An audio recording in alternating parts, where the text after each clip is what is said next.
You gonna be ready? You gonna be all set to go? You're good? Everyone else ready? Okay. Okay. Welcome to the Smithfield Planning Board meeting for December 18th, 2025. Before we begin, in terms of the emergency evacuation and health notifications in case of emergency, there are two exits out of the room. The first is through the door into the council chambers, follow past the stage, turn right, and follow. Am I using the wrong one? I'm using the wrong one. In case of emergency, there are two main exits out of the chambers. The first is to the left side of the stage, up the stairs, through the doorway, and down the stairway, out the back side of the town hall. The second is out the back of the chambers to the exit doorway, to the stairway, out the front of the town hall. The men's facilities are through the back of the chambers, past the stairway, and around the corner to the right. The ladies' facilities are through the back door of the chamber, straight up the stairs, and on the left. Please do not use the elevator in times of emergency. First matter is review and approval of the minutes of November 20th, 2025. Does anyone have any proposed changes or issues?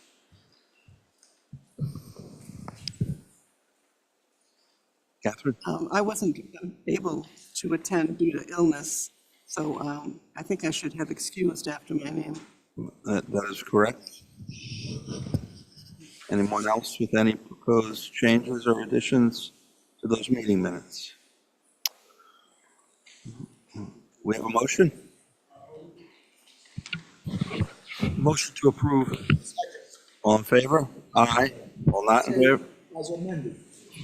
As amended? Yeah, Oh, yes, as amended. Thank you. and I abstained. So all in favor again? Aye. Aye. All not in favor? So all ayes with Catherine abstaining. Old business.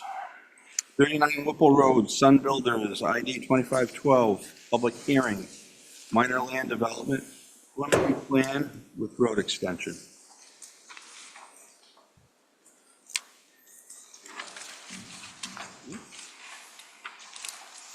Good evening, Mr. Chairman, members of the board. For the record, my name is Tim Kane. I'm an attorney licensed to practice law in the state of Rhode Island. I have an office at 627 Putnam Pike in Greenville.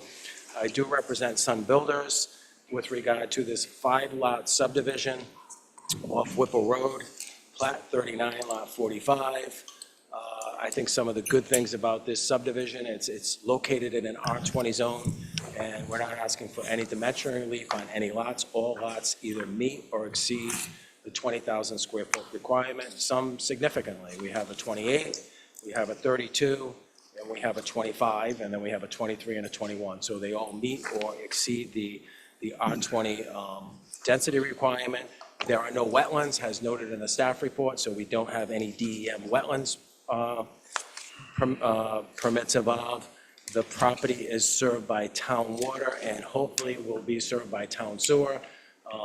The Whipple Hill pump station is close to capacity, will generate 345 gallons per day per house, so we hope that will fit in the remaining capacity. If not, they'll have to be dealt with through upgrades or whatnot, but not an issue for you tonight, I don't think. My client, David Lafredo, Sun Builders, he's a reputable builder in town. He did the first comprehensive permit in the town of Smithfield, which is Country Hill Estates, and it's right down the hill. I think if you go on Whipple, you know where it is, and I would respectfully suggest you it's a nice one. Unlike some of the ones I'm seeing go up, he put some oomph into it. He changes colors, is architectural pleasing, and I would respectfully suggest you it's a very nice development about 200 feet down the road. He's not interested in doing a comp permit on this property. He wants to build one-level, single-family houses, which will fit in with the landscape of the land. As far as the history with the TRC committee, my clients met with them in September, and they were proposing a private road with the jughead turnaround about 3/4 of the way down, and the technical review committee had no problem with that.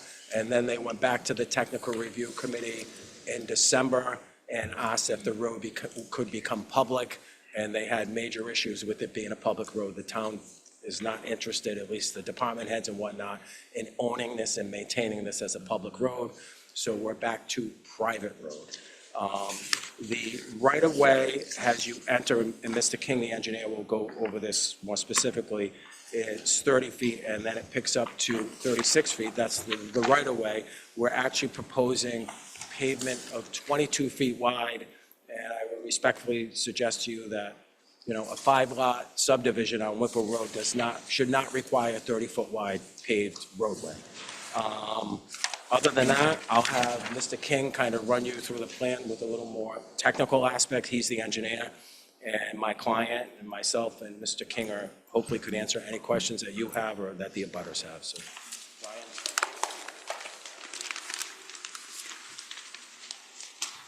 Brian? Good evening, everyone. You My can name is state your name, your address, and I'll swear you in. Brian King from Crossman Engineering, civil engineer, 100 Jefferson Boulevard, Suite 200, Warwick, Rhode Island. You swear to tell the truth, the whole truth, nothing but the truth? I do. Thank you. Okay, so Crossman Engineering had engineered these plans, and we surveyed the property. We were here previously for a pre-application meeting. The plan that we're showing here is essentially the same that we had for the pre-application meeting. There was as mentioned by, there was 2 TRC meetings, and we are sticking with the proposed private road to access these five lots. There was a staff report that was prepared, which actually is very detailed, steals a little bit of my thunder, but I can certainly go through any item that I may not mention in more detail. But in general, and a lot of this is repetitive, I apologize, but it's a 5-lot subdivision. It's in an R20 zone. All the parcels are greater than 20,000 square feet. We're showing single-story homes, residential single-family homes with a garage. Utilities will be underground water, sewer. We identify gas and electric. We are proposing some residential lighting along the roadway. That was one of the suggestions that came up during the TRC meeting. We actually have a detail in our plans, and I can go and show you up on the board if you'd like to see it. And it's approximately 8.5 foot high, and it's like a Victorian style lantern type light. So it's not a big street light, it's just to provide a little bit of illumination for the roadway in front of the lots. We also are showing some street trees. There's 6 street trees that we're proposing, and that was an addition that came after the pre-application and after the TRC comments. We're proposing some street trees. Where the private roadway comes in off of Whipple. Excuse me, could you just speak a little louder? Oh, sure, sorry. Where the private roadway comes in off of Whipple, on the west side, we are proposing a landscape buffer. There's a temporary grading easement that this property obtained from Lot 46, which is the darker house that's existing off of Whipple, darker shown house on the plan. And there's a 6-foot wide temporary grading easement that will be used during construction, and that area will be replaced with a landscape hedge and vegetation.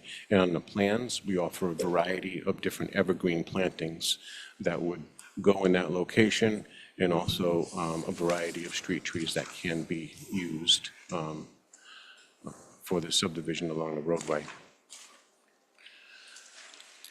As far as the plan that's up on the board, we show a light shaded purple area, and those are easements on the parcels for the stormwater system. This is because it's a private development, private roadway in lots, only five lots. There will be some sort of homeowners association that would maintain the roadway, and they would maintain the stormwater management system, which I'm going to flip to the next plan, shows it in more detail.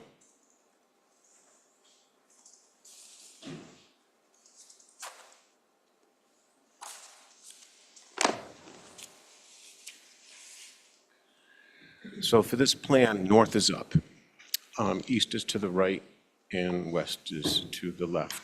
The land slopes from the east to the west, from the right to the left. So the existing lots between Varon Drive and this parcel, their runoff slopes toward our parcel. So that in addition to our stormwater from what we're proposing, we also have to take into consideration what drains onto this parcel from off-site areas. So we are collecting that runoff from other parcels and from our parcel. And we have 2 stormwater basins that are proposed. And it's the same general locations that we had on the pre-application plans. And those are the areas where we have the easements where the homeowners association would maintain it. We have conducted soil evaluations out here. The soils are great. Sands and gravels, no indication of a water, but we did have a design number that we used just to be a little conservative. These plans have been submitted to DEM for their stormwater review. And their review is pending. We haven't heard back. But whatever comments they have, we would certainly address that between now and the final plan submittal.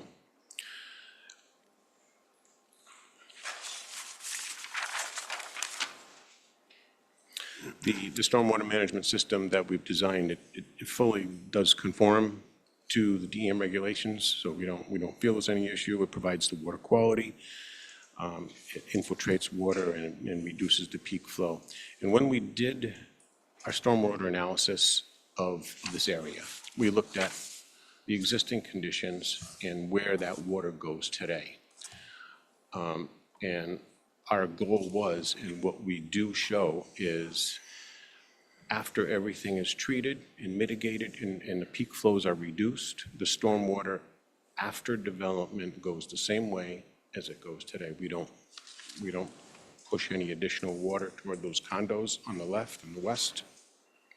We don't push any water to the front neighbors. It goes towards the back, actually in that electric easement toward the back of the property. That's where all the contours seem to flow to a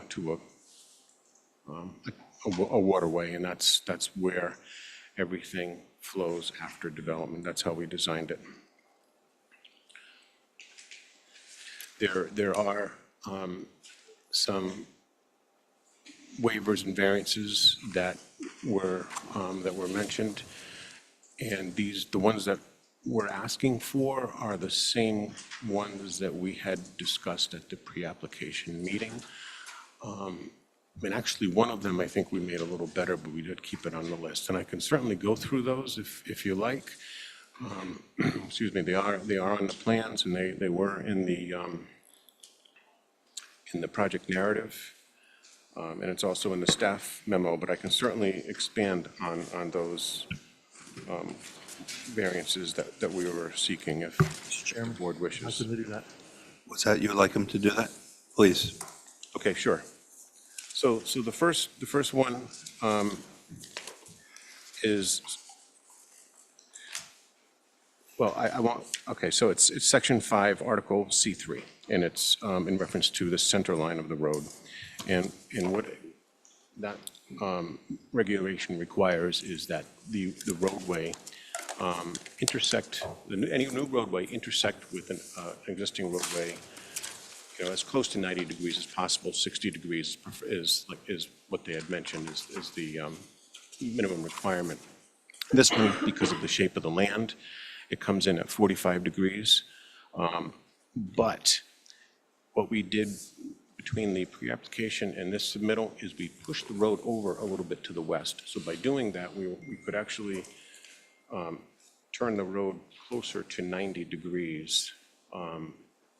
If I zoomed in, we could see that it does, at where the cars would stop the stop sign, it does turn 90 degrees. So I'm not even sure if this one is applicable anymore. As you go up the road, it comes in at 45, but we do curve it in 90 right at the intersection. But we just kept that on the list. Mr. Chairman, Yes. You got a question on this? Go ahead. what's the length that it's at 90 and then goes back to the, It's- how many cars would be able to be at the Yeah, it's probably one car length at the most, car length? yeah. But it does come in 90, best we can with the way that the property lines are orientated. Okay, thank you. Yep. And we do in the plans have turning movements that we had diagrammed out. And I could certainly go through that as well. We have a program that's used by, it's an industry standard program that's auto turn is what they call it. And it takes different vehicle sizes in AutoCAD and it puts it on your plan and it turns at the radius of that size of that vehicle. So we did both emergency vehicles and in a standard car. So all those vehicles can make the turn with this driveway. And there's, no line of sight issues at all in terms of, Nope, we went out a couple times and did a sight distance check. We used the AASHTO recommendations for the design speed, and the design speed is actually 10 miles for a rural areas, 10 miles greater than the posted speed. So in this case, we have a sloping roadway. So if it was a flat roadway, the sight distance requirement would be 250 feet each side. With a sloping roadway, it's a little more if you're facing uphill, 271 feet, which would be to the east, and we have over 400 feet. And to the west, where vehicles will be coming up to the site, it's 229 feet is the requirement, and we have 250 feet. great, thank you. The second variance item is Section 5, Article C5A, and it's the right-of-way width, and also C5B, which is the pavement width. So both of the right-of-way width requirement is 50 feet. We're showing 30 and 36 because it's a private roadway. It's not a public roadway. The pavement, the standard is 30 feet. We're reducing it down to 22 feet because there's only 5 houses. That width of a road is really not required. It's extra pavement, extra runoff. It's not necessary. Trying to be more environmentally friendly with a pavement width that is really suitable for just 5 lots. It's a dead-end street. It's not a through street. So we feel that that's not a problem. So that's 3 right there. Now, number 4 is the permanent dead-end street. A cul-de-sac is more the standard. We're showing a hammerhead layout, which we also, in our auto turn program, had an emergency vehicle, a fire truck, come through the subdivision, and then if they were to turn around, they would back into that hammerhead and then turn back. So there's no issue with that, and that's also in the plans, and I can go to that plan to show you the turning movements if you like. So because it's a private development, we're proposing a hammerhead, and it is adequate for an emergency vehicle to turn around. The center line, so that was, the dead-end street was Section 5, Article C, 8A. So now I'm moving on to the next one, Section 5, Article C7, which is the center line and horizontal curve of a roadway. Again, this is intended for a public road. This is a private road. It's a dead-end street. It's not through traffic. 175 center line radius is the standard, and we're proposing 122 and 78, but it's a very low-speed roadway condition. There should be no safety issue at all with that roadway curvature. And I think the last item is the intersection of streets. They typically want a 15-foot radius of the edge of pavement where it meets the existing. We don't quite have that, and the reason being is it's because of the existing roadway. And I think you can see it up on this diagram. Whipple Road is not in the center of the right-of-way. It's actually pushed right up to the edge of the property lines. So with our road intersecting, we just don't have enough room for a 15-foot curb radius. It's 15 foot on the left, in the west, but it's only 5 feet on the east. But again, we did run the auto turn program to make sure that with the design that we're showing, vehicles and emergency vehicles can come in to the subdivision and leave the subdivision, and they can. So there is no issue with turning movements with what we're proposing. So those were the waivers, which pretty much the same as what we had for the pre-application when we had come here a few months back. So with the, I can certainly go through anything else in more detail, but with the staff memo, they had some conditions of approval, and we fully agree with all those conditions of approval. Okay, questions of the board? On drawing 12.7, this is the connection between the private road and Whipple Road. The bottom left-hand drawing, passenger vehicle entering the site. I mean, it's kind of showing on this drawing that you really don't have enough room for a vehicle that's coming from the development to get out onto Whipple without allowing, and maybe it's just the way the CAD drawing was printed, but it doesn't look like there's enough room for one car to exit and another car to enter On our plan, on this drawing. I'm gonna scroll. Sure, go ahead.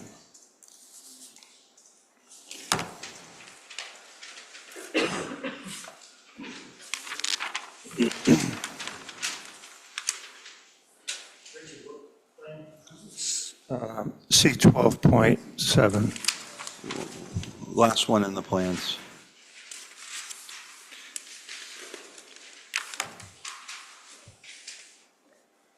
I don't know about you, but the delivery trucks these days come in pretty quickly, with the developments.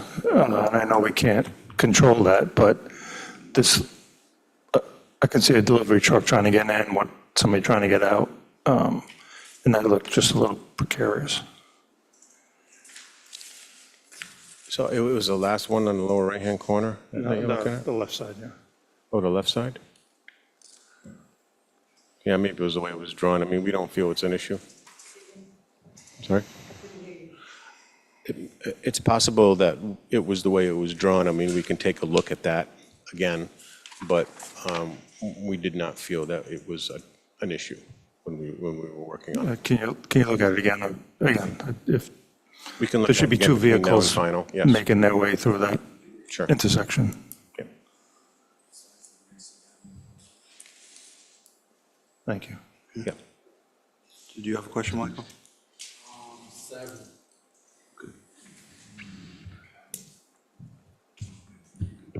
I don't know where to begin. So we all know that the water is, and I'm not talking about potable water, the runoff, the drainage in that area is a critical thing. And reading through what you provided for us for this drainage design was truly enjoyable. It was, I read it all, and thank you, it was very well done. It was even understandable from a layman's point of view. You did a really nice job. So it's been submitted to Rhode Island Department of Environmental Management, and you're waiting to hear back from comments on them.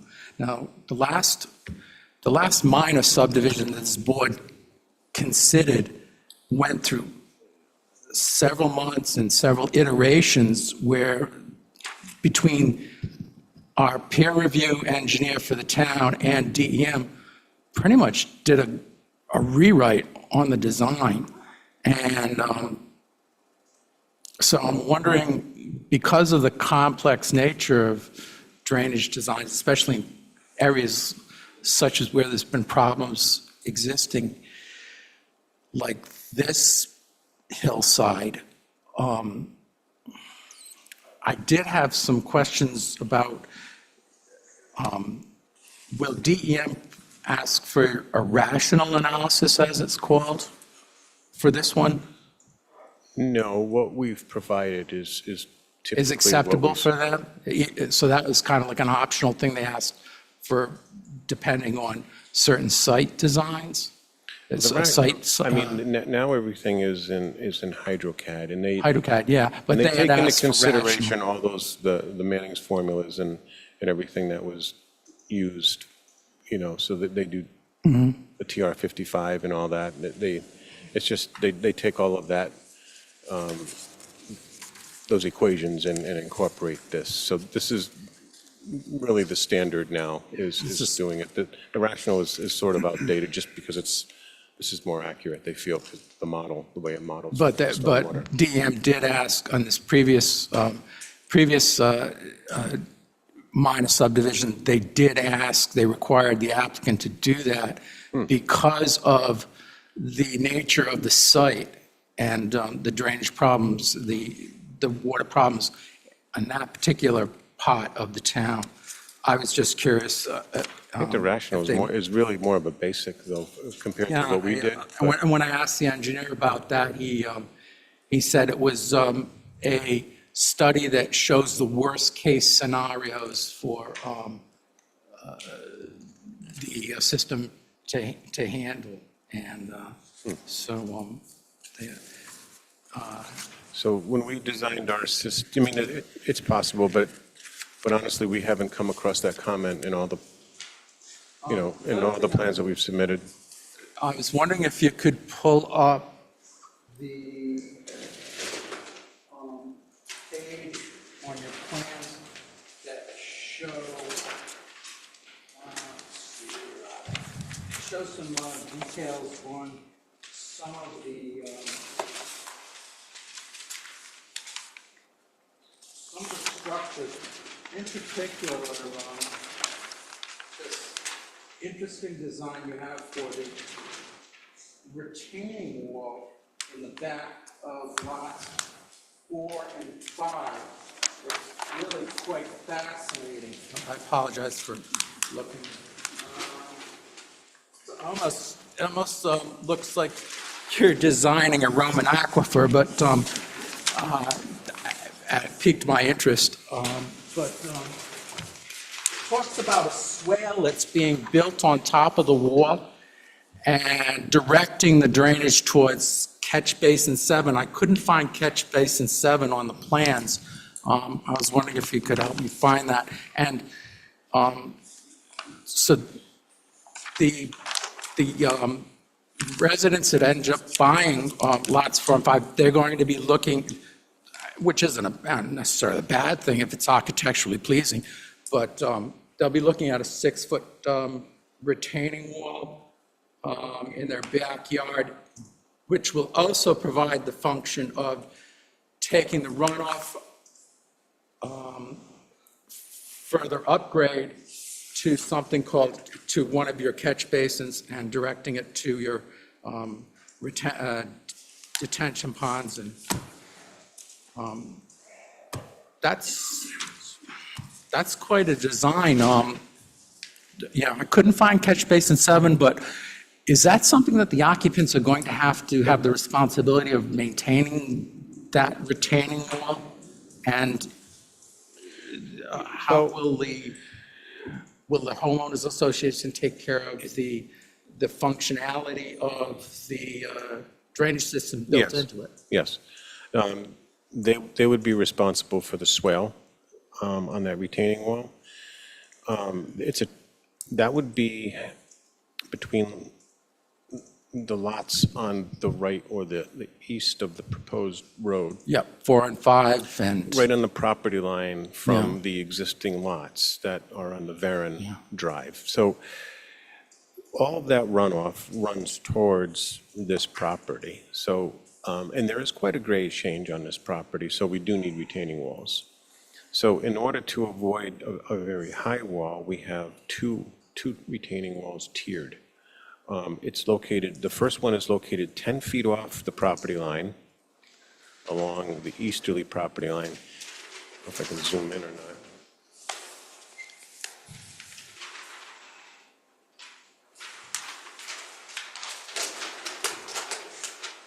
I know we have a schematic of the wall with some plans in yeah, here, this one, page 12.6. And it looks like, I couldn't quite find the swale on the top. I wasn't sure where that was located, but I'm sure it's designed to handle the static pressure that it's gonna have to handle.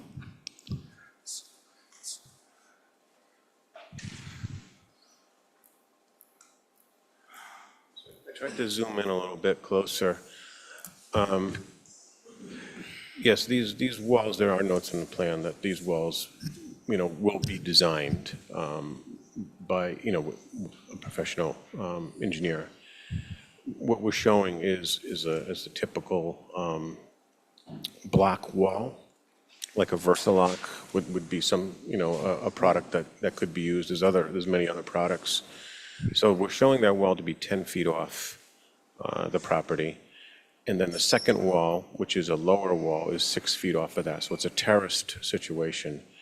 We are showing a small fence, just for safety reasons, along the top wall. And the swale is between the first top wall and the property line. So that's behind the Versalock wall? That is, yes, that's on the top. So that would be, Dip down, I see that. that's directed toward the north. And it's actually, I don't know if it was written wrong in the report, or it goes to catch basin 6, which is on the top of this page that I'm looking at here. Oh, okay, so there is no 7. So it goes to catch basin 6, and then it's piped underground to eventually to that basin in the back. Right. And we ran we sized the pipes based on the flow, making sure that it doesn't overtop during the 100-year storm. So all we need is a 12-inch pipe from catch basin 6 to the first manhole 1, and then we increase it to an 18 from manhole 1 to the stormwater basin. So off the top of my head, I have to look at the report to tell you how much flow it is, but I didn't think it was So, and there's, too much flow because of and the size of the pipe. on top of that wall is a 6-foot-high fence? Or no, it's something called a pedestrian fence? I don't know if we identified the height of the fence. It doesn't have to be 6 feet, I don't think, but it's a 6-foot-high retaining wall. Okay. And it's a pedestrian fence, just for safety reasons, so Yeah, I can no one imagine, yeah. That'd be quite a fall. jumps over. Yeah, that would be a good safety liability thing. So, okay. Then we're hiring, the homeowners association is going to have to hire somebody to maintain these drainage structures. Who do they typically hire to do this? Because I'm just I was just reading through the Stormwater Management System Long-Term Maintenance and Operation Manual.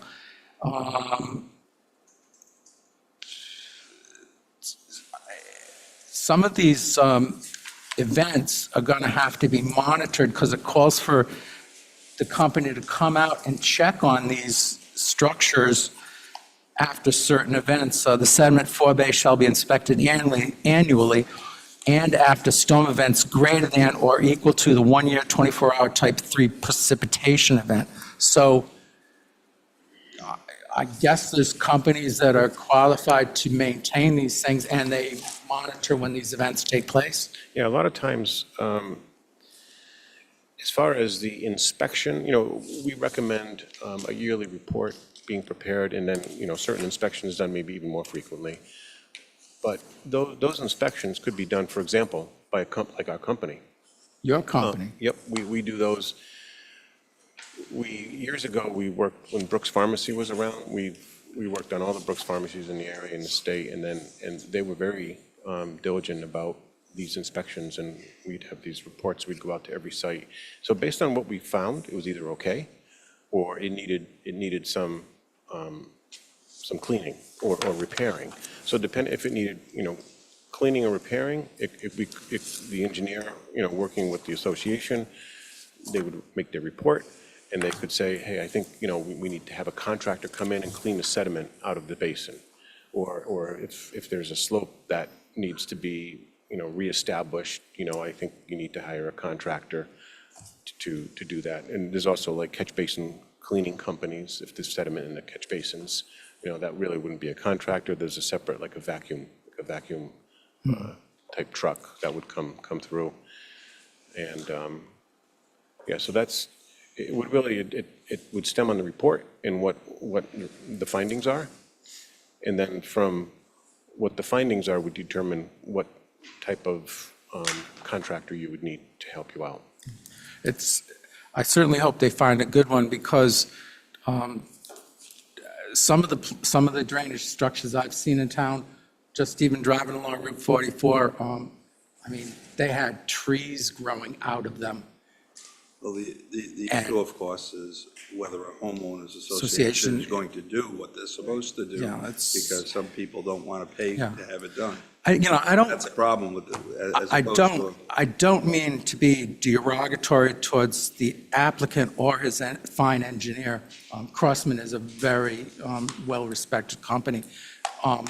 But I'm just, this is a site to work with. I mean, it's, the last minor subdivision we had, it had some go-arounds and had some problems itself. But I don't want to, slow the wheels of progress here too much, but, so the sewer capacity issue, that's another one that's gonna, we're waiting to hear on.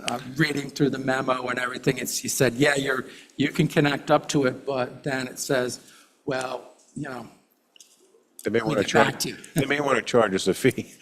That's what it is. Because Yeah. from my understanding, they're gonna do some metering and monitoring over the spring and determine Yeah. the flow and the capacity and if upgrades are needed. And if they are, however they're going to assess that to existing customers, new customers, I'm not sure, but yeah, they just said, if you Now, could. if they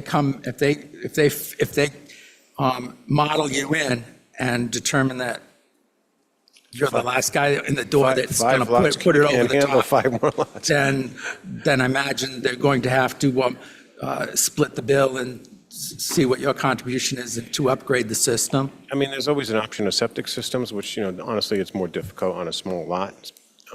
But we felt the first choice for, Sure. the it's sewer available, would yeah. be the best way to go. And Providence Water said that something about, the Providence Potable Water said something about their line may need to be replaced in that area. At some point, it was a little curious read, but it almost sounded like the main line going through there may be scheduled to be upgraded or replaced. I honestly don't recall that. I didn't think there was an issue with the water. Oh, all right, maybe I misread, I could come back to it. And,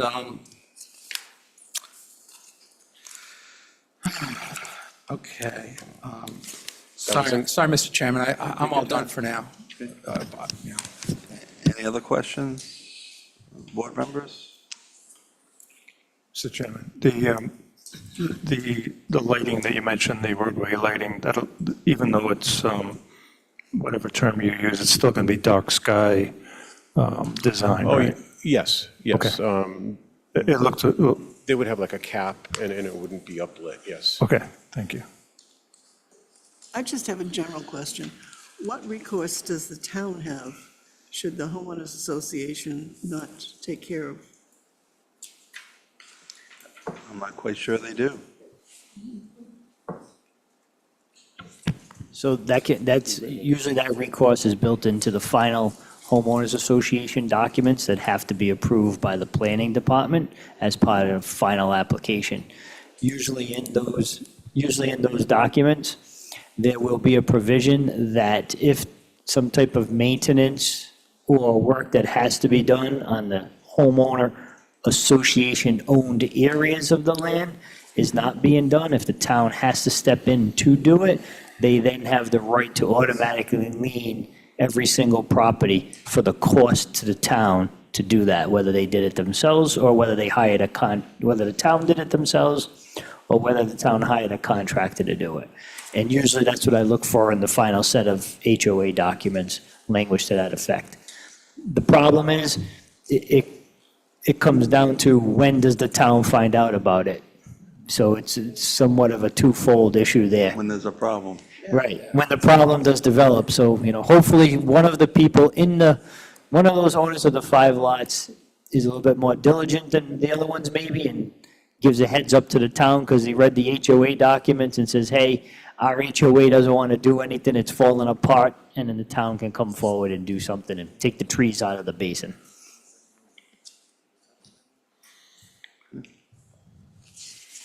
Any other questions of the board members before we open it for public hearing? Just one last thing. To do this subdivision, it's predominantly a wooded lot now, is it not? There has been some clearing done Yeah. along the roadway and partially in the lots. And I know one of the reasons for that was so we could get a machine in there to do the to test pits. soil test pits. Yeah, that's, But it was like one of those, while we're in there, we might as well, just as a homeowner clearing his land. it's reading through the documents provided, it was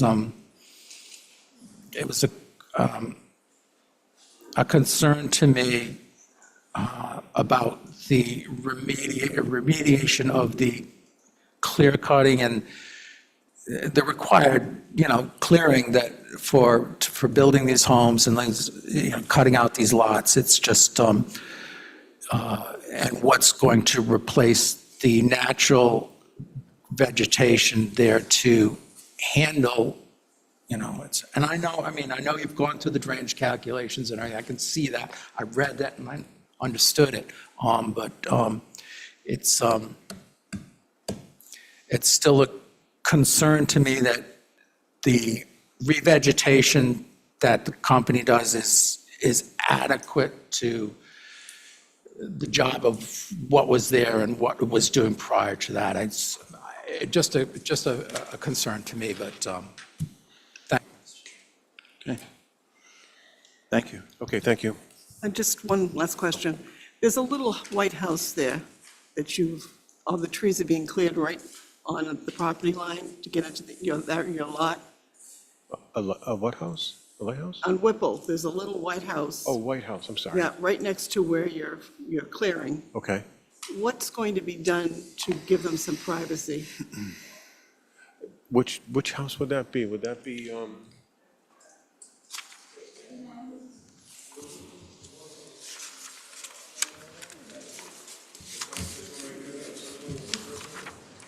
Yes. All that's been cleared coming in. Right in this area here is where the evergreen plantings are going to be. If you have a detail. So that's the area where the evergreen plantings are proposed. Yeah, there it is. This is just a generic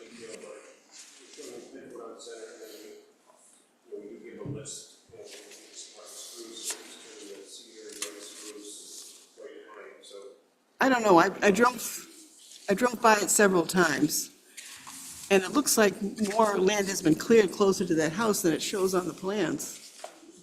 Yeah, I don't know, honestly, about that. I have been to the property, but it's been probably about Take a ride four by. or 5 weeks. Yeah. And it seemed okay when I was there. But I know that Mr. Lafredo is in contact with that neighbor. I mean, he can speak, but I guess they came to the agreement of these of some sort of evergreen plantings, whatever is chosen, to be planted there to buffer the house from the roadway. So Take a that ride was, by and look, it looks like there's a lot more that's been cleared. it is a little, it could be deceiving because of the angle of the property. I'm not sure, but yeah. Yeah. Okay. Wait a minute, we gotta swear him in. Name and address. David Lafredo, 270 Putnam Pike, Smithfield. You swear, What's that? Spell it? you swear to tell the truth, the whole truth, nothing but the truth? I do. Also, the members of the public, please keep your comments to yourself until the public hearing. R-E-D, L-O-F-F-R-E-D-O. So David, the house that the planning board is discussing, do you own that house? Yes, I did. And when did you sell that house? October 20th. And did you make the new owners aware of your plans? Absolutely. And what's your intent with regard to the screening? So I told the kids that when we were done, I have a construction easement at the moment till we're done. If you've gone by lately, you get a silk fence up there to make sure nothing erodes into their property. When we're done doing our roadway and all, if the town approves this here, then we'll plant the plantings that Brian showed on his plan. Thank you. Thank you. And do just like gratuitous comment on homeowners association and whatnot, so, and I'm not saying the town of Smithfield, but you may find that homeowners associations sometimes could do a better job than municipalities, okay, in maintaining drainage infrastructure. I don't know where you're driving on the board and what you're seeing, but I'm starting to think those aren't homeowners associations. And I think one of the things DPW likes with private roads is it's that much less that they have to maintain, that much less of a burden on a town. That doesn't have a huge DPW department. I live in a private neighborhood in Smithfield off Boston Avenue. There's 31 houses. We're private roads. We could gate the community if we want. We're Cape Cod berm, 26 feet, right, width of the road. We have 31 houses in there, so 22 would be a little bit narrow. We have a company that comes in annually that cleans out our catch basins, cleans out the drainage infrastructure. We have an assessment. We have an annual meeting. Everybody pays. If you don't pay, you get a lien against your house, and we'll go after you. So it's doable. It works. Nobody wanted that development. It was developed in the early 90s. They had to move the meeting to the high schools. There was so many people there, and it came out lovely, and some of the people that didn't want it ended up moving in there. So homeowners associations can work if you have some good documents, you have somebody in that calls an annual meeting, everybody pays their dues and you do it, and I would respectfully suggest that, not in Smithfield in particular, but they can work better than municipalities. It's now 6:48. We're going to open it up for a public hearing. Anyone who'd like to be heard, please come forward. We're going to have your name stated, your address, and we'll swear you in.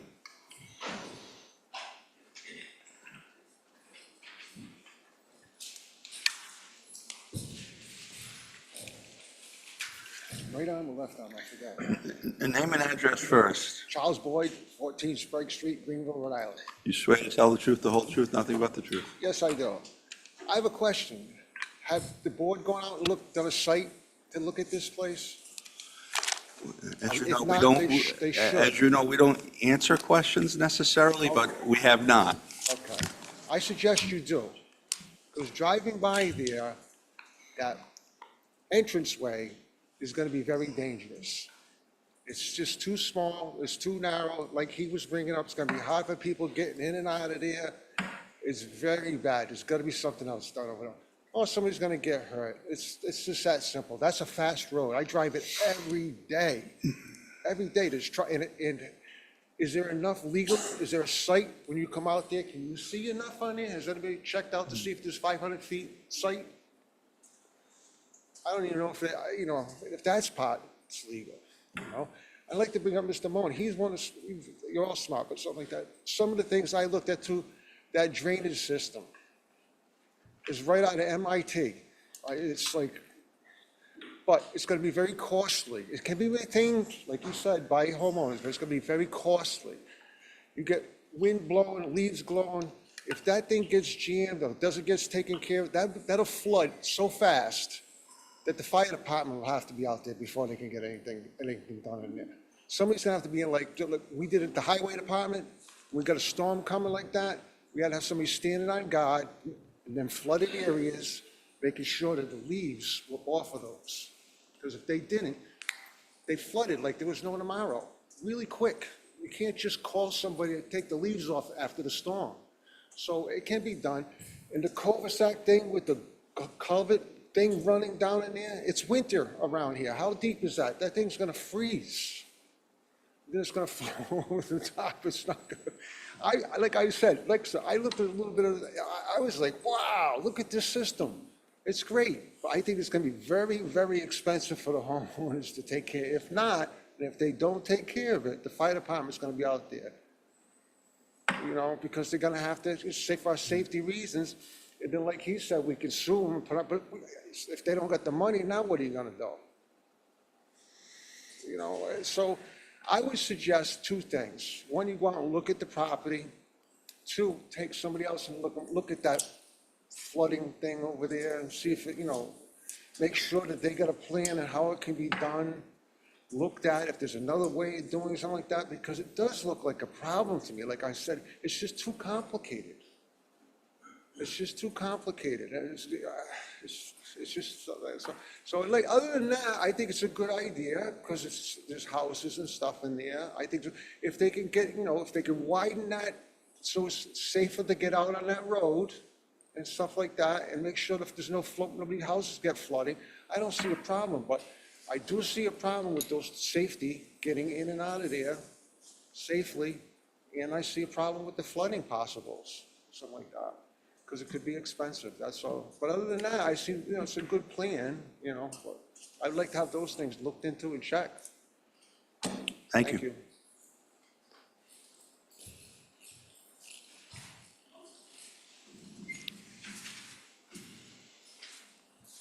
Good evening. Matthew Bates, FAGU, 247 Old County Road. Swear to tell the truth, the whole truth, nothing but the truth? I do. Good evening. I'm just sitting back here listening to everybody tonight, and every time I put an asterisk on a note, everybody brought up exactly what I was thinking. I'm just sitting here as a taxpayer. All due respect, again, 5 houses. It's probably where we should be going in town a little bit. And again, picking up on the entrance, the 90-degree turn. If you're going to go east towards Route 7, how far out, you picked up on that turning radius, you're going to make that turn. That's probably the more unsafe turn to make versus going left. Coming westbound, you got the curve in the road just before the driveway or the private road. If you pull up the aerial and you look at the picture in a little bit larger scale, you can see some of those driveways have more of a proper radius to get off the road. But if a young driver's going to make that right-hand turn to go towards Route 7, to go to CCRI or the food locations in North Providence, snowing, sleet, rain, cars coming down the hill probably starts at about Varon Drive, if not right at Ridge Road. It's called Whipple Hill for a reason. The sight radius at that curve, somebody pulling out, trying to turn right, the road conditions, that we know that sometimes the highway trucks have to back up the hill backwards to get it sanded. I think the town shied away from this being a town road is because the elevation changes and the amount of water that everybody's bringing up here. Again, Charlie talking about the swale. I've seen a basin at the corner of Turtle Lot and Route 44 in Chepachet that's at least 30 feet deep, that's been designed for a 100-year storm, fill up to where it's almost eroding over onto 44 with estates out there, trying to open that up to get the water flowing for its proper design. We got a lot of rain coming tomorrow. Let's see what that brings. So again, the entrance and the exit. As far as the infrastructure, we keep hearing the Route 7 development, Lime Rock Road, and now this, that pump station. that might be derelict or not performing to its peak. If this is the straw that breaks the camel back, they put this in, the pump station breaks, what happens if there's backup into residences? Is the town on the hook for this, or is it the developer? How are you gonna say it was the new process? We already know that the East Smithfield water sold out to Providence Water.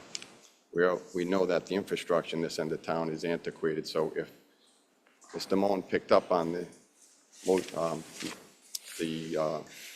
highlight about a possible water issue there, we've had multiple water main breaks in town because of the infrastructure, be it the Greenville water system, East Smithfield, which is now Providence. That's to be considered.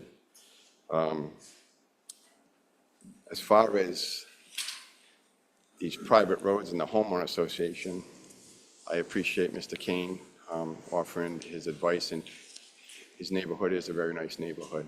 But again, the expense of everything today, the upkeep, that swale or basin, it's almost two-tiered. Are they going to have proper access to get up there? What happens if they have to get a machine up there?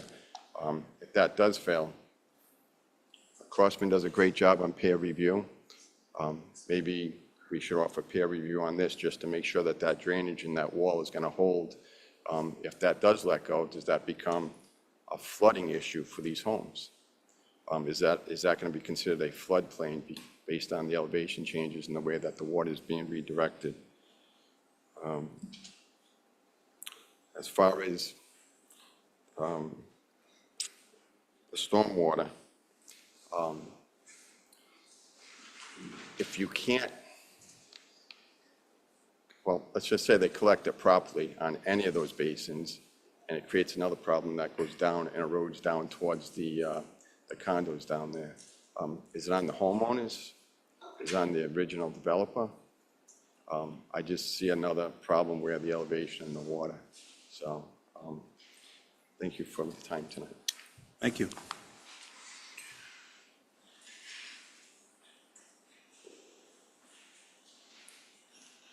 Hi, Sharon Ritchie, Pheasant Ridge Condo Association. I happen to be the president. Okay.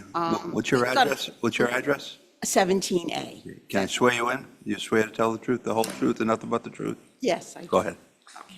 There are a couple of things that we thought about. Did anybody realize there's a lot of ledge around in that area? And if they're going to build houses and break out the land, are they planning on blasting? That land is very close to us, so we're concerned. I don't know, has the research been done about ledge? I know we're on ledge, so that, there's all ledge behind us. So is there going to be blasting done to break up the land? You're going to jackhammer? I know that the condo association in the front, You got to address the questions Oh, here. I'm sorry. And they could respond. okay, I know that the condo association that's being built right at our entrance to the left, they had that ledge and they had to jackhammer, they didn't blast. So our question is, number one, are they going to blast? Then the other concern is, the main concern, this gentleman here, Michael, brought up about drainage. There are major drainage issues, especially in Pheasant Run. And if that water is going to come to us, we're going to be in a mess, because we already are. We take care of our own catch basins. We have 28 catch basins. We just had them all hydro cleaned. It's not cheap, number one. And we've got a lot of other drains that had to be done. So with that said, we already have water coming down from the condos that are on Whipple. The water is draining down to us, causing us problems. So that's never been fixed. I've met with the town engineer several times. We tried to do the best we can, but, again, money. We're worried about drainage. We have to take care of ours. We call it Burma Road, and we have a drainage system below us. We clean that twice a year to make sure that it doesn't cause a problem. Now, as far as the catch basins go, I know for a fact that if our catch basins fill up, the water goes downhill, down to Fenwood. We had problems when we had the major water issues, the rainage when we had in March, what was it, 2 years ago? All our water was going down there. We had to dig trenches, we had to go through. So We're really worried about it because we already have drainage issues. We're already trying to take care of our thing. If this causes us problems, we're going to be in a mess. And we're very close to their property. There's a borderline. So we're very close to their property. To ours, I should say. So the drainage was a main issue.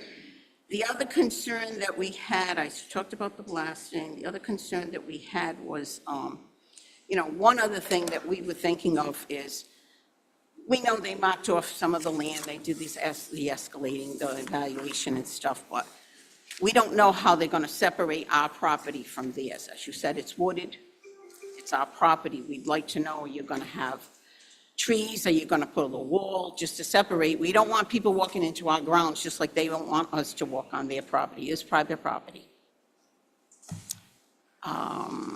So I guess that would be, I'm gonna make sure to forget anything. The other thing is, well, I guess we're feeling a little, there's a lot of building in the town of Smithfield, and it's taking away from some of our conservation land. I mean, we happen to own, Pheasant Ridge consists of 70 acres of land. We only occupy 1/3. So now that some of that land has been cleared in the back of some of our buildings, at least 6 of our buildings, it is opening things up, and people bought where we are for our privacy. So our privacy is kind of being taken away. Even though it's only going to be 5 houses, it's not a condo association. We are concerned with that. So I think that's it. Any questions for me? Okay. And we'll have the blasting addressed by the applicant's team after everyone's complete with Thank you. speaking.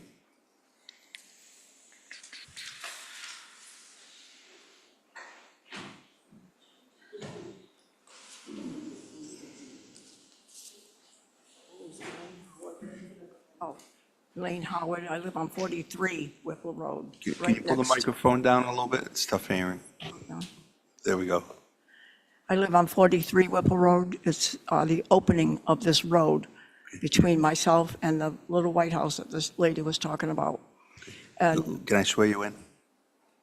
You swear to tell the Oh, truth, I'm the whole sorry. truth, nothing but the truth? what do you want me to? Did you hear the question? Yes. Okay, go ahead. As far as this gentleman was saying, as far as I can see, there is no way there's 2 cars going to be able to go both ways on this road. This road doesn't look wide enough. And I believe he has cut some of my trees down to make this road happen. And my yard is, that Komatsu is right in my yard right now. Its rear end is right there and hasn't moved in 2 weeks, and the boulders that are there. So I have no privacy in my yard anymore, nor does the little white house down the road. I can see right down into their yard. They can see right up into my yard. I have no privacy anymore with all these trees that are gone. And I guess I'd like to know what they're going to do about rectifying that situation, putting some trees up. These trees have been there forever. I've lived there for 60 years in the same house. And that I was thinking that was part of my property, which I thought it was, because the person that lived in the house two times before, the people that are there now, asked us to if we would sell them a few feet of road of that lot to go in to make a house in the back, and my husband said no. And so we've been fine like that all these years until all this construction has gone and all my trees are gone. I have no privacy in my backyard at all anymore. So that's all I have to say. Thank you. Thank you.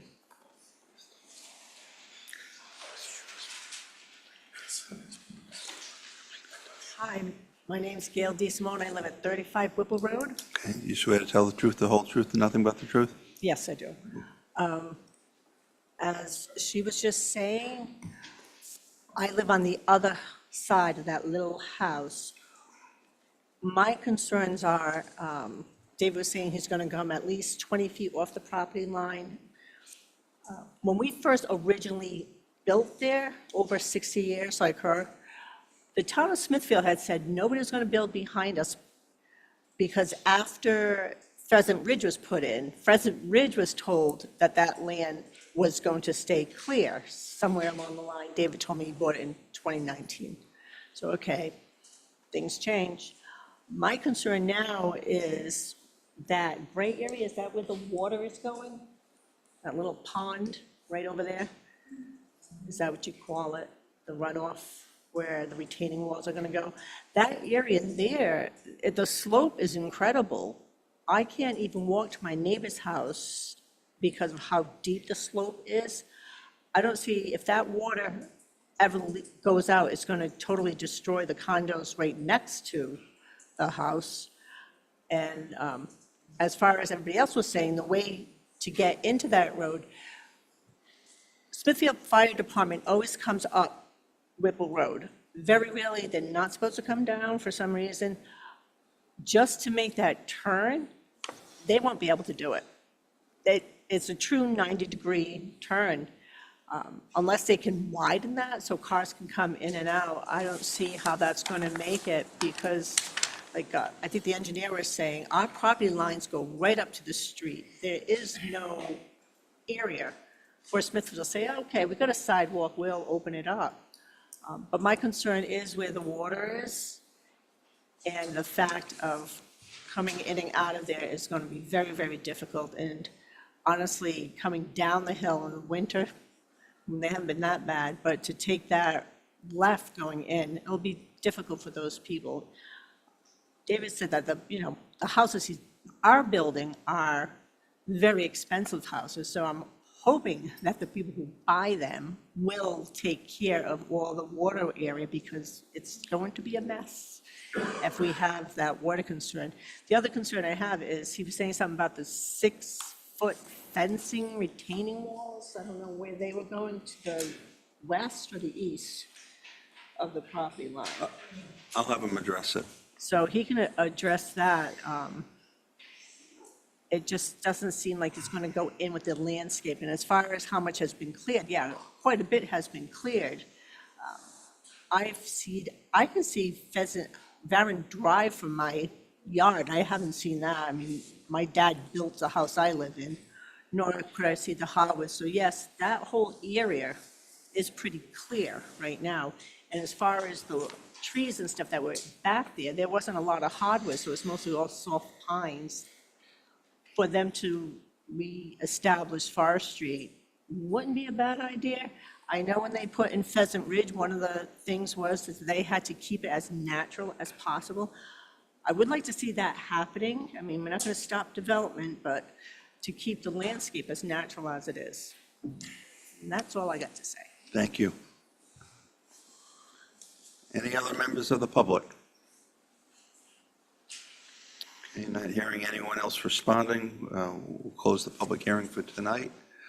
Mr. Kane, can you have your team address two issues, the blasting issue and the retaining wall and the fence, whether it's on the east or west side, for the members of the public?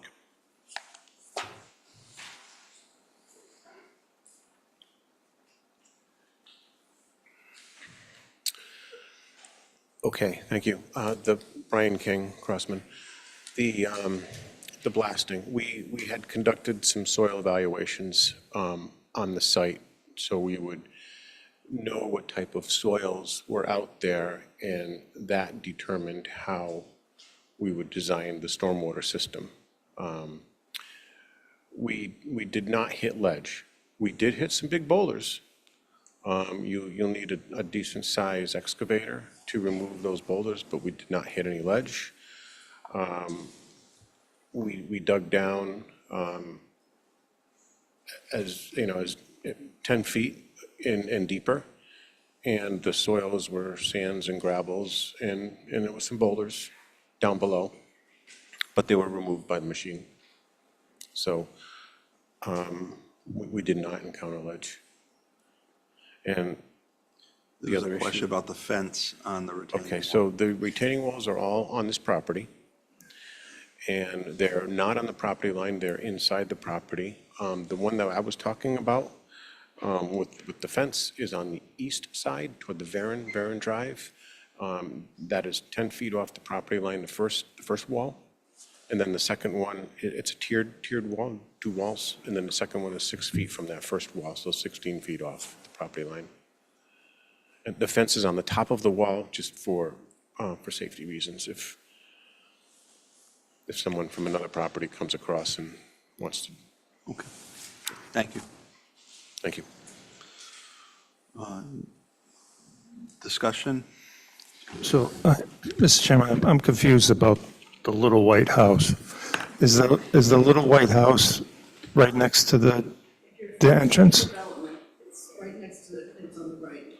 Okay, and Mr. LaFredo owned it until a short time ago? Yes.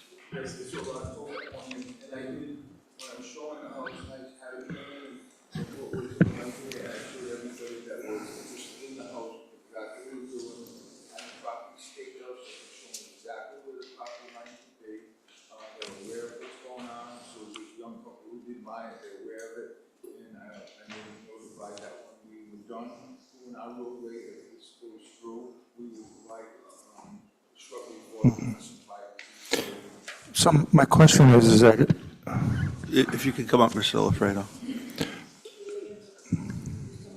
David LaFair.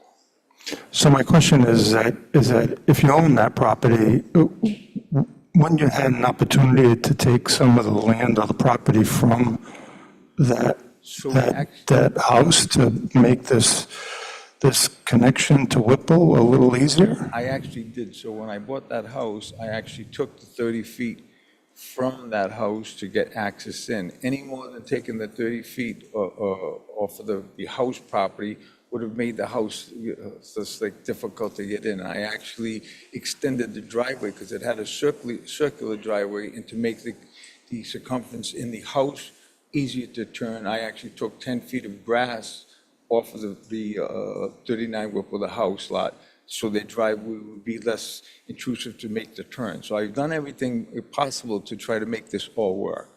And again, the new homeowners are aware of everything that we're doing.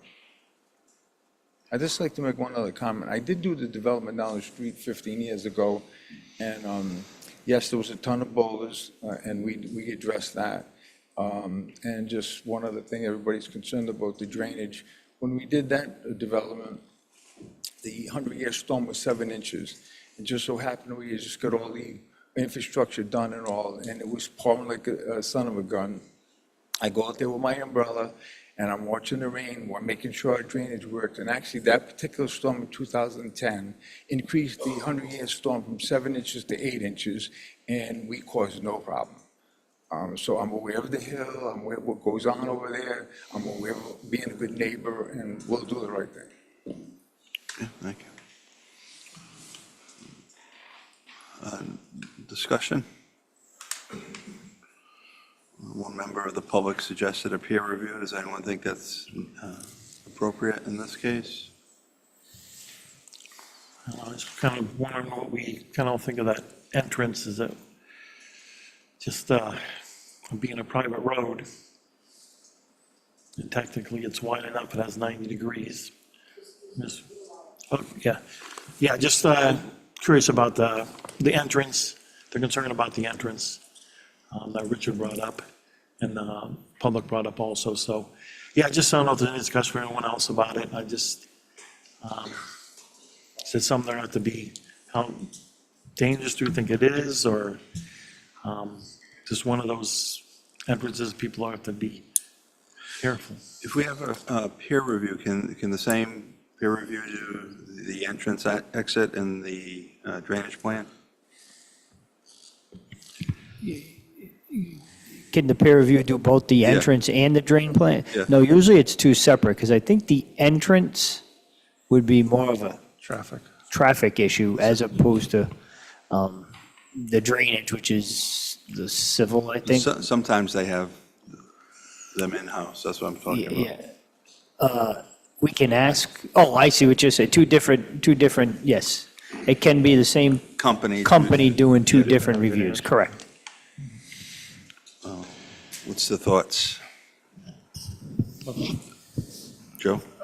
Reading the comments from the Technical Review Committee, the two meetings that they had, Mr. Chairman, it certainly came through pretty loud and clear that our Public Works Director, among others, had some serious concerns about the design of the road, and not just the entrance, but how public services were going to be provided on it. And Was that before the hammerhead was put in? that was, in the the hammerhead design? was proposed, and then they were talking about a conventional design with a cul-de-sac. And it appears that the applicant changed their mind and went back to the private road concept. So I would certainly support John's suggestion that we have both issues looked at, the entrance from Whipple Road to the development and the drainage also looked at, because even though it's going to be private development and privately maintained, any questions that this board may have missed may come up, and so I would support it, yeah. And I think our clock goes out to at least February, I think, on this. Yeah, I think, and with Mike saying, just the, especially in the context of the retaining wall, if it's possible to know a little more about the height and how that will work, I think that's worth checking out, because we know that's just based on just the hill and everything about the history of it, that's always had major draining. I think it's worth a review. General census, okay, we vote on that? Do we have a motion? Motion for we call this a peer review of the drainage and also of the road/entrance specifics to the safety of that. Okay. Do we have a second? All in favor? Aye. All not in favor? Okay, the ayes have it. Charlie, we closed the public hearing count. You answered the question about the jackhammering, but you didn't answer my question about taking a local group at site. Just trying to, just forgot about it. I asked the question, you didn't answer it. And you answered the jackhammering. What was your question? Well, take a site. I want to take a photo, see if it Well, that was a more of a comment, but No, I asked you if you go out and take a look at it. I asked you if you didn't, if you did. I understand. What's the general, do we feel we need it? No. No? Okay. If an individual from the board contacted the applicant and wanted to walk the site on his own. Is that appropriate, David? He's focused.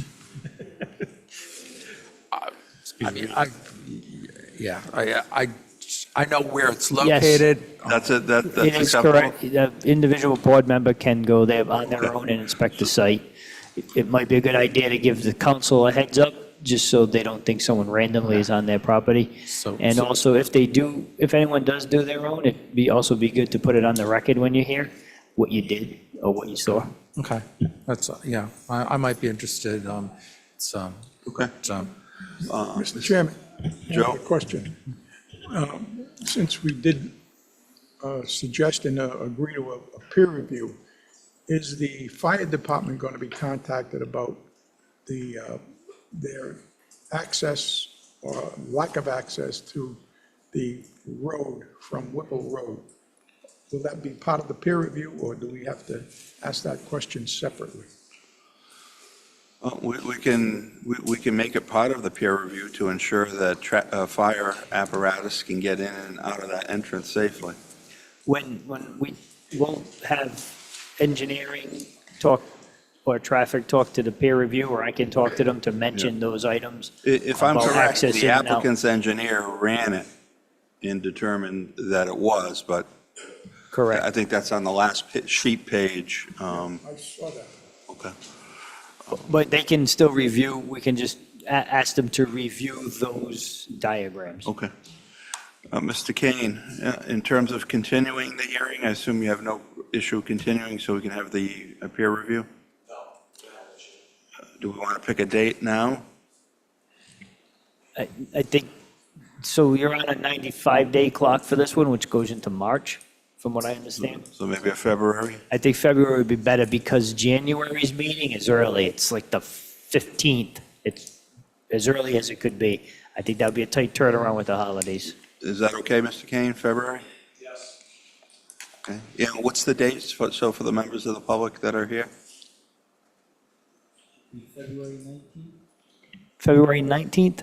Okay, so the next hearing will be February 19th. There will be no separate notice. Today's notice to whoever's interested in being present for that hearing. Okay, thank you.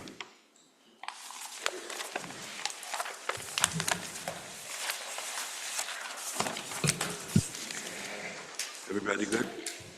Everybody good to go?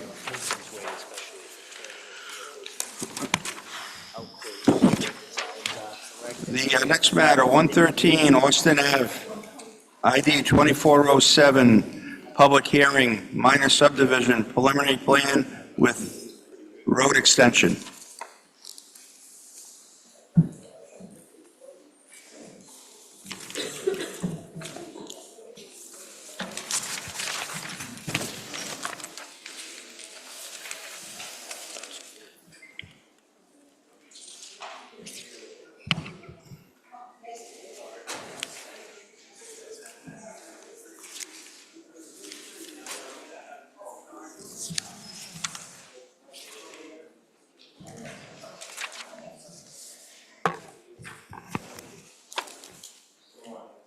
Good evening, Good evening. Mr. Chair, members of the board.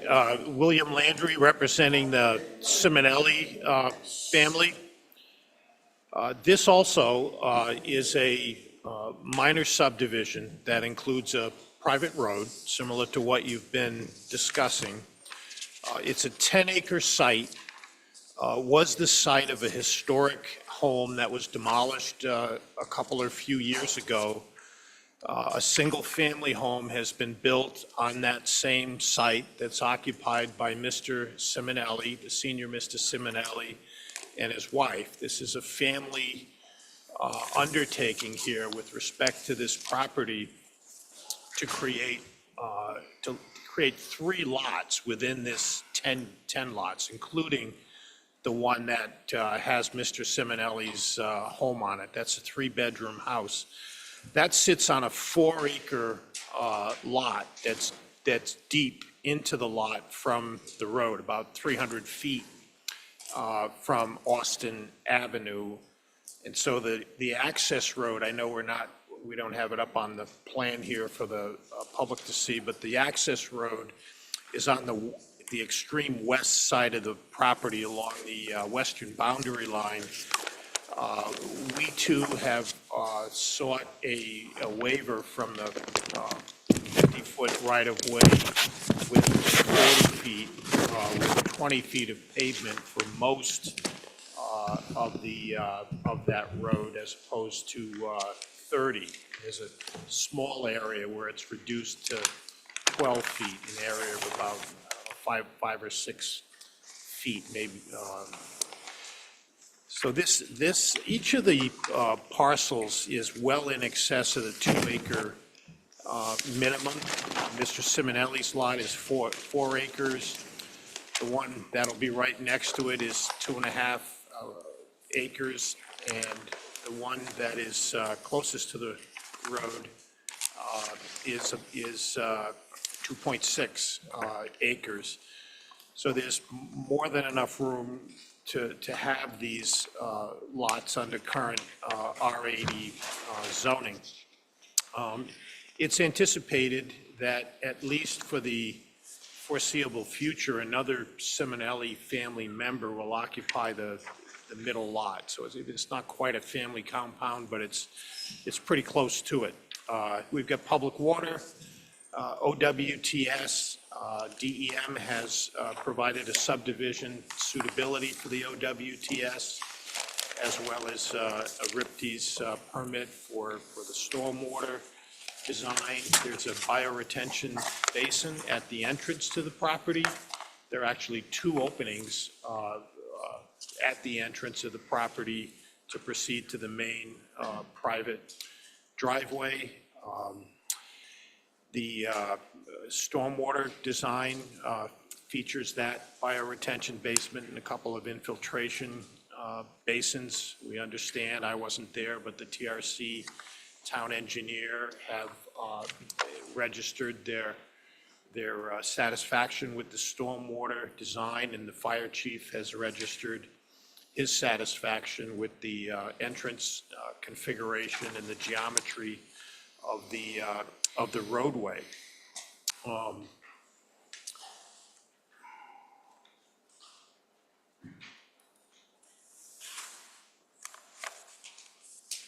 not sure, unless there are any questions of me, there's anything else I can do. The two houses are 4-bedroom. The existing is 3-bedroom, the new house. The other two houses will be 4-bedroom houses with attached garages.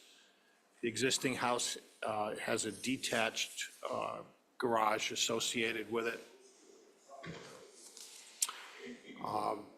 Nick Pampiano has done the engineering work on the project. He did, I believe, attend the TRC meeting, and I would invite him to come up and fill in any gaps I may have left, and share with you anything else you may be interested in, and answer any questions that you may have. Thank you.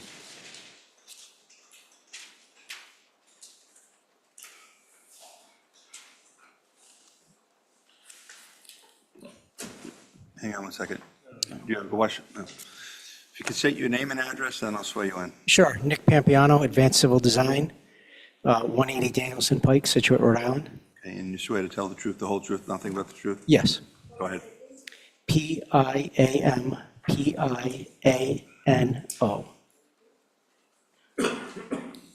Okay, I think Mr. Landry gave you guys a pretty good overview. The only things, I could add a couple of things. The roof drainage systems will be infiltrating, just so you know that. And as he stated, we have a bioretention basin up at the entrance. There are 2 infiltration basins to treat the stormwater runoff, basically from the driveway. The driveway is roughly about 570 feet long with a 50-foot radius cul-de-sac at the end. The site will be served by on-site septic systems. Those are in review right now with DEM for subdivision suitability. We do have our RIPD's permit in hand. We have been to the TRC, and I believe the town has looked at the engineering, and there are no real questions, and I can answer any other questions from the board. Okay. Any questions of the board? Yes, can you speak to the topography on the land? Sure. In general, as you're looking at the plan, the top to the bottom, north to south, kind of drains. There's an off-site wetland and on the southerly end of the property. It's very gradual, though. I would say the area slopes between 1% and 3%. It's fairly flat. As far as the existing conditions out there, the existing house, of course, is in the rear. That's there. The area of most of the development is right now, it's kind of like just an open space with some mature trees, some lawn, fields. So it's the majority of the development will be in the open space. There will be a little bit of tree clearing that we'll have to do for this project, but the majority is in that space that's open right now. And it's relatively flat. Okay, any other questions?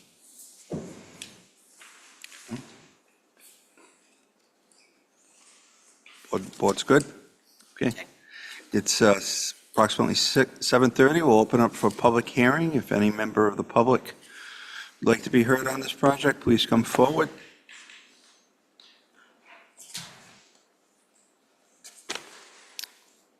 Not hearing any response, we'll close the public hearing. Did you have a question of Mr. Landry? Just a question in general. There was a Question on the staff memo of what this property was previously. So do we have any knowledge that this was an apple orchard or something like that? We have no belief that it was an apple orchard. As Nick has mentioned, there's old growth on the property. There are hardwood trees and trees that are not fruit trees that are probably 50, 70 years in age. There's no indication it was actually, there are some aerial photographs that aren't particularly revealing. At some point, everything was farmed, but we have no indication that it was ever actually used as an orchard. We do have public water. I know there was an individual who raised the issue that you hear often, and I hear often, especially in this part of the state, with respect to the spraying where there were orchards. I mean, we have no reason to believe this property any more than any other property in the town is at risk for that condition.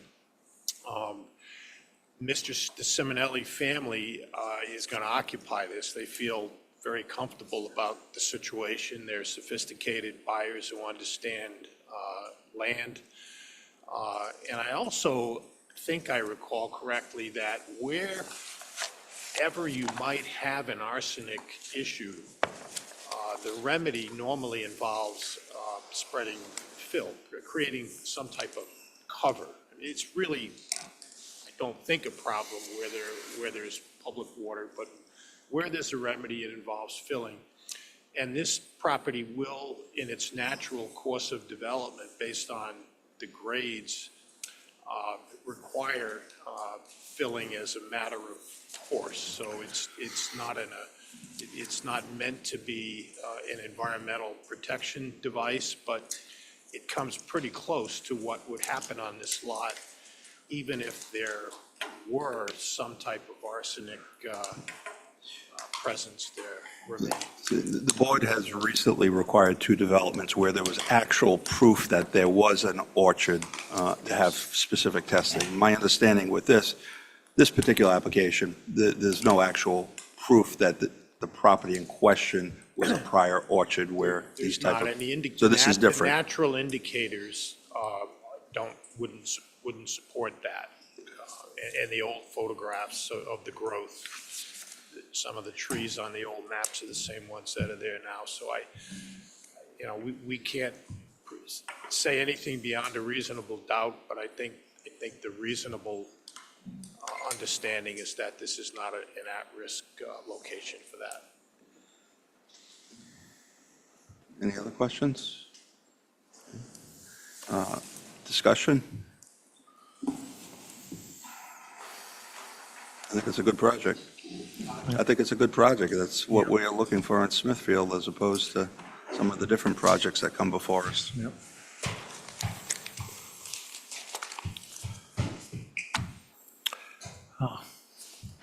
You got a motion? Yep, yes. Okay. All right. Make a motion for the approval of preliminary plan for 113 Austin Ave development. For the record too, I'm referencing the staff memo dated December 17th. And I'm going to go first through the finding of facts. Finding 1, consistency with comprehensive plan. The proposed development is consistent with the comprehensive community plan and/or has satisfactorily addressed the issues where they may be inconsistent. Finding 2, zoning compliance, balancing local concerns. The proposed development is in compliance with the standards and provisions of the municipality's zoning ordinance. Finding 3, environmental impacts. The proposed development will have no significant negative environmental impact as shown on the final plan. Physical constraints. The subdivision, as proposed, will result in the creation of individual lots with no known physical constraints to development that would be detrimental to the health and safety of the community.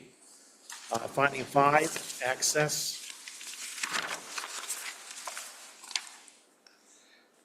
All proposed land developments and subdivision lots have shall have adequate and permanent physical access to a public street, lot frontage on paper streets, unnamed streets, or on streets not improved and accepted by the municipality shall not be considered compliance. And finding 6, safety and health services and health and safety. The proposed development has adequate provision for necessary services, included but not limited to water supply, wastewater disposal, solid waste disposal, fire protection, and emergency access. And then the waivers, the recommendation. Here we go. Waiver number 1, a maximum waiver of 35 feet is requested for the right-of-way width. And waiver number 2, a maximum waiver of 18 feet is requested for the roadway width. And then final conditions of approval.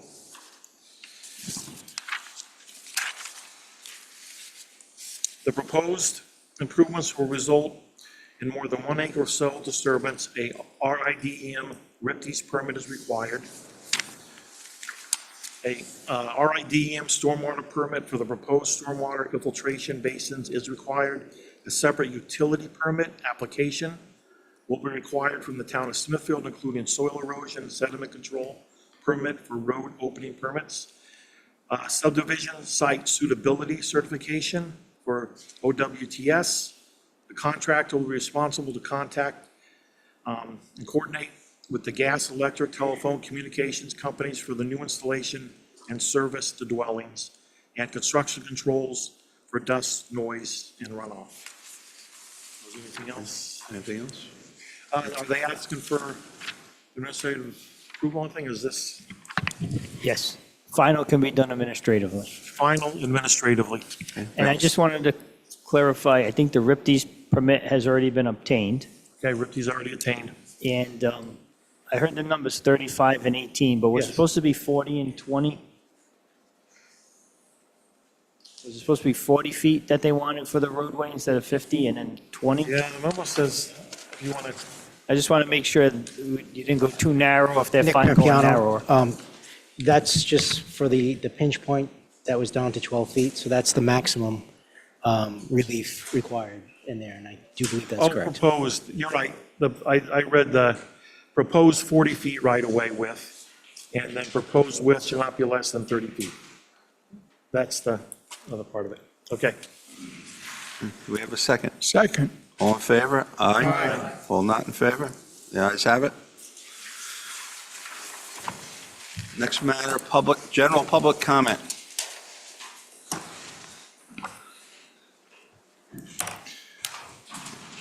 Anyone wishing to be heard, come forward. No one coming forward, public comment is closed. Mr. Chairman, can I ask a question to the board or Yes. to our solicitor? Some of the, it's a question that I'd like to ask, obviously. So a lot of these developments, there's typically one thing or maybe two things that bother us, whether or not it's drainage or whether or not it's traffic or what have you. So is it appropriate to ask for after the full build-out, after 1 year of a full build-out, that there's a review done by the applicant that reports back is how, when it was designed, but is it actually functioning the way that it was designed or intended to be designed? And that can be tied to the bond, whereas if it isn't, then there's some dollars there, hopefully, to help remediate some of these things. But at least we have a record. Is the traffic like a Windsor or like any of these other ones, that we get the traffic engineers saying that, no, don't worry about it, it's okay, and with all due respect. But, then we do have a post-construction review again 1 year later, and to really give us some feedback, is it actually working the way it was intended? And again, it could be, and it doesn't need to be every project, but certain projects do have, have drainage issues that we're always concerned about, and we did ask, for soil erosion, Emily's Way. We did ask them, Casali, to give us a review after 1 year, and he was amenable to it. So I think it's, again, I don't know where it comes in and how we propose it, but I just wanted to throw that out there. I think it's a great idea. I do too. If we legally can somehow tie it to the bond, I don't know if we can by state law or whatever, but I think it's a wonderful idea. Yeah, so, yeah, I think it is a good idea. We're just going to see what we have, if anything, in the regulations that would allow something to be tied to a release. Why don't we have you do that, and then next regular hearing, report back on that What issue? 'Cause I options think you it's an could have. excellent issue. And it give you some time. Mr. Chairman, can we make it a condition of approval? Approval? When we do an approval, that in fact, there be some follow-up, that be part of the, The problem is it's already built. I Yeah, understand that. so but- that's usually, I think at final is when performance bonds are set, or performance bonds are posted, and/or soil erosion bonds. So I think it's during final. You could make that recommendation during your approvals, that at final, any performance bond or soil erosion bond, consider a 1-year release for functionality. That's probably where it would have to be. I'll look into that. We have the director's comments. Not on this, but just my No, director's you're good. report. Yeah. So I wasn't able to forward something to you ahead of time because very busy in the office, but I did put something together that I just wanted to talk to you all about, just to give you some updates about the work in the office and some things that are planned, especially around the comp plan. So since the last regular meeting, a lot of my focus regarding the comp plan has been around building the internal scaffolding for the whole process, so that when the substantive planning work begins, it can be as efficient, transparent, and defensible as possible. Of note, building out all of the internal project infrastructure, all the file folder structures, the listing of all the data needs that are required to be able to ascertain which data we already have and which we'll need to be obtaining. Designing the overall public engagement strategy, primarily focusing on the first phase of public engagement to kick off in the early part of 2026. And on the note of that, it's going to the kickoff event for the whole project.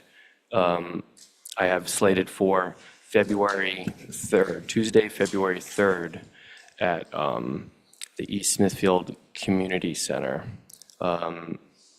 It would start with a presentation given by Strong Towns, and I've been working with the town manager to get them all set up and established for that. And then the second half, so it'll be a presentation for the first half, and the second half would be like a workshop focusing on vision in the future of the town. I believe that especially if you're all going to be in attendance, it would need to be an official board meeting as well, and scheduled as such, and opened the way we would normally hold a board meeting. So would that need a vote for the scheduling of it officially? Okay. So for the January meeting, I'll put that on the agenda so you guys can vote on it. You can't vote on it tonight. It's not Yep. an item to vote upon. Yeah, and we didn't have everything set up with the presenter for the first part of the meeting to know for certain whether or not that date was going to work, but I have that information now, and we're just finalizing some payment details. So on the note of all this as well. Today, I actually soft launched the project page for the comp plan. So now if you go to the planning department's website up in the top left, you can click a link for comprehensive plan rewrite 2027. And it outlines the entire process, a lot of what I showed you all in that report that I'd given to you about a month ago.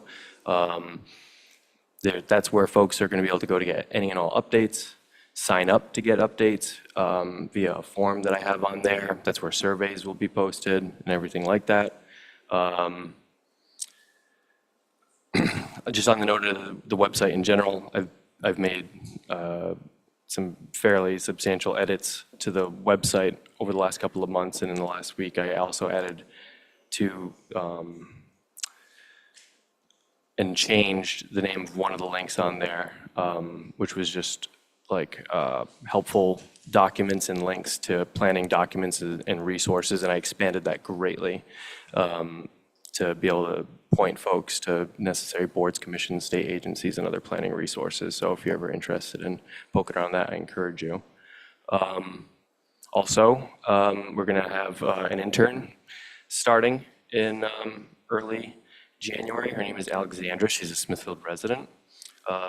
She's worked in the field of marketing for over a decade, previously working for Brown University as the Assistant Director of Marketing and AAA Northeast as the Senior Marketing Analyst, among other positions relevant in the field. She's currently enrolled in URI's Master of Environmental Management program with a specialization in community development and planning. She reached out to the department because she watches all of these planning board meetings. And if you remember at the last regular meeting, you had asked me what I thought might be the most difficult part of the whole process.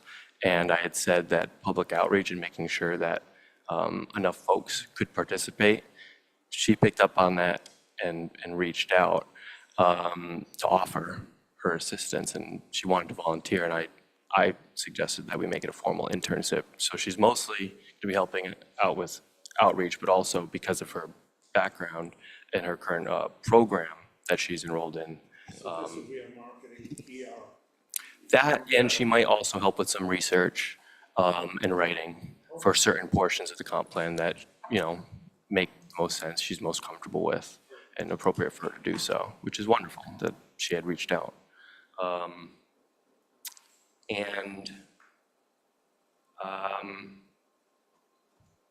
Lastly, we've officially set it up so all of our applications are going to be through the OpenGov portal as of now, which generally has no bearing on all of you. You're still going to be receiving your documents the way you've requested them, but you can also view them all of the applications through the portal as well, and those links to the portals are also on the website. With that's my general report, but I'm happy to answer any questions you guys might have of me or the department. What's the goal to the official start time you said? That's not that long. So the official kickoff will be on February 3rd, so long as you guys all approve a vote on it at the next meeting. But I have it scheduled with the community center already, so that's booked in the calendar, and we've already got the presenter as well. But technically, the process has already started. It's just that's where the public outreach will start. The survey will launch after that date as well, and that's when we'll start receiving feedback from the community at large. Mike, did you have a question? This is kind of a question addressed to our planning board solicitor. Superior Court Justice Jeffrey Lampier. He's reviewing, his job is strictly to deal with the appeals from boards like this. He's got other stuff, but he's handling all these. Yeah.